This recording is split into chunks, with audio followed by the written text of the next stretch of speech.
Hi అండి, నమస్తే. Welcome to Shri Udaya Krishna handlooms. ఇవాళ అయితే మనం ఒక కొత్త వెరైటీతో అయితే వచ్చేసామండి. చూడండి, మనకు ప్యూర్ తస్సర్ మీద హ్యాండ్ పెయింటింగ్ అండి. అలానే పట్టు బార్డర్ వస్తుంది మనకి. ఈ విధంగా బ్లౌజ్ కూడా వచ్చేసి కాంట్రాస్ట్ వస్తుందండి. ఇందులో మనకు 4 కలర్స్ అయితే ఉన్నాయండి.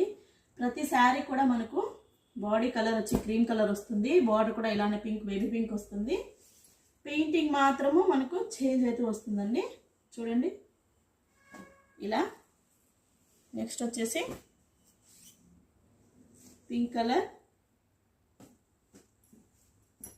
శారీస్ అన్నీ కూడా చాలా మంచి క్లాసీ లుక్లో అయితే ఉన్నాయండి. చూడండి, ప్రతి శారీ కూడా మనకు క్రీమ్ బేస్డ్తోనే వస్తుంది. బార్డర్ కూడా ఇలానే బేబీ పింక్లోనే ఉంటుంది. చూడండి, ఇవి వచ్చేసి తస్సర్లోనే మనకు స్మాల్ బార్డర్